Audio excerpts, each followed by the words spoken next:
Hi everybody. Um, this is kind of hard to make. I've never done a video like this, but I thought I'd share with you something that happened to me today that I'm still going through. What had happened, and I thought I'd explain it to you. So let's go.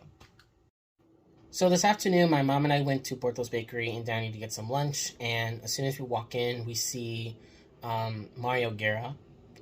For those who don't know, he was the former mayor of Downey. He was mayor when I was a kid. He is currently on the Downey Planning Commission for District 2. He is currently the treasurer for the California Republican Party, and he's also a civilian aide to the Secretary of the Army. And, we waved at each other. I walked up to him. We said hi. We shook each other's hand.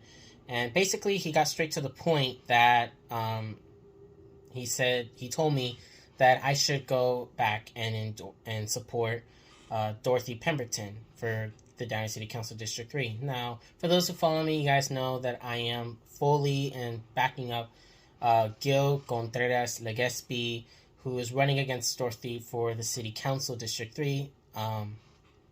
And, you know, I did not expect it so quickly. I expect like, oh, maybe like a simple hi, how are you doing, stuff like that, how are things? And no, basically Mario just cut to the chase and said, I can't believe you're supporting uh, Gil and not Dorothy. Dorothy has 30 plus years of community service, and she's also being endorsed by former mayors and current mayor Claudia Fermetta, current council member Hector Sosa.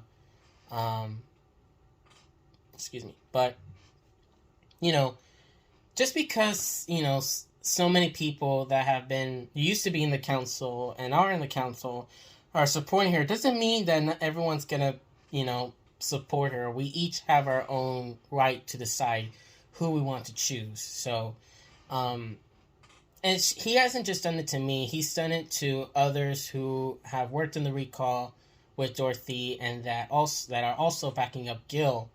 Um, which is, it's wrong because, we shouldn't be so divisive because, we support another candidate. And so for Mario Guerra to be Downey's cheerleader, to verbally come at me, um, and others because we don't support his choice for a city council seat, um, that's just a true character of who he is. And it's not just Mario. There's other people who are supporting Dorothy and then also worked on the recall. They did the same to us. Um, and there's some that, we mutually respect each other. We each said that we were going to support this candidate, and I try to talk to them to see if they want to support Gil, and they say no, and that's fine. We respect each other. At the end of the day, we're all human. We all live in the same city. We just want what's best. But for Mario to do that to me and others, it's just wrong. Um, and I'm sure once he sees this, he's gonna use this in his podcast, Talking Downey. And if this gets out to Dorothy, I'm sure she's gonna make a statement on it, saying that none of this is true, and they're gonna try to promote her campaign. And so, because that's how politics works. Basically, they try to create a drama so that, let's say I would make a video just like now, and they'll use it as drama and use it for their own political gain. And unfortunately, that's how politics is. And I know some people tell me it's BS, and I honestly agree. But I know my grandma had always told me that at some point in life you have to get into politics because it's going to affect our livelihoods. Um, and they always say too that the future generation is always going to lead us in moving forward. And I say this as a 22-year-old who's been living in Downey my entire life. Um, I agree with it. Social media is a bigger platform for the youth around my age group and underneath.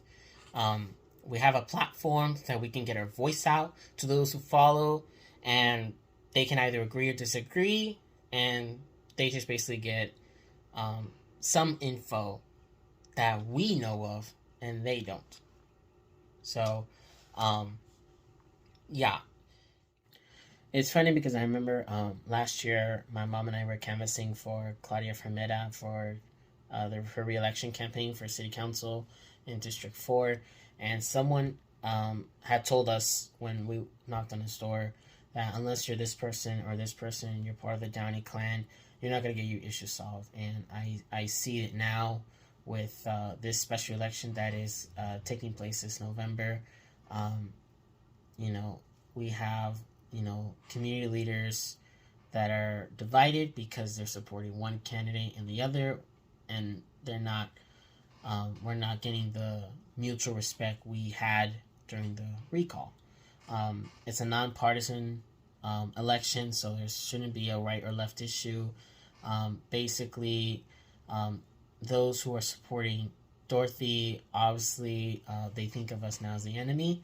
But not all of them. There are some that, you know, we were nice about it. You know, they're saying, you know, we're supporting Dorothy, but you know, we're still friends regardless, and that's what I like. You know, I like the mutual respect that I have with others. Someone I texted today. I told him about, hey, I don't know if you're supporting Dorothy, but if you change your mind, Gil's having his kickoff event tonight, and he told me that, you know, I'm supporting Dorothy, but you know, I'm your friend. Whenever you need anything, just let me know. Simple as that. You know, I like that. And unfortunately, what happened with Mario Guerra and others who are coming after those who are supporting Gil, like myself, we're not getting that mutual respect we used to have, and I think it's wrong. It's childish. And I say this again as a young voter who has been raised in the city my whole life. I think we need to unite again. And if Mario sees this, I hope maybe on your podcast, the Talking Downey, maybe we can have a roundtable discussion with those who worked in the recall that are backing up Gil versus backing up Dorothy, and just, you know, basically discuss and debate why are we backing up our candidate, and without having to yell at each other and stuff like that, because you expect this on a national basis with left versus right. No, we are seeing this on the local level, specifically in Downey. So yeah, basically that's it. I'm sorry if this video is long. I just had to make it because it shouldn't be that way. And from what I learned from being at Turning Point USA for over a year is that we have to speak the truth. And the truth, I just told you in this video, is not easy to make. And I know there's going to be backlash from those who are backing up Dorothy, or, you know, they're accusing me of calling Mario Guerra, a.k.a. the Downey cheerleader, a bully. But, you know, in the end, this is just speaking from the heart. I didn't write it on paper, anything like that. I'm talking from the heart. And, you know, regardless if you support one person or another, don't yell at them. Don't, you know, combat them. Just have a simple, you know, debate. You can disagree on it, and we still respect each other. And the way I see it is current and former council members that are backing up a candidate who led a recall effort and is now running to fulfill her term, the remainder of the recallee's term. I call it the Downey Establishment, because there's some agenda behind it. This is for their own gain and not the interests of the residents. So that's all I have to say. Thank you so much for watching, and I hope that this will hopefully get you all to know that don't believe in, you know, what other people will say. Actually research stuff and come up with your own decision, and not follow someone else's own interests. And if they come at you, then you just keep rolling with the flow and don't let anything stop you. So thank you, and peace out.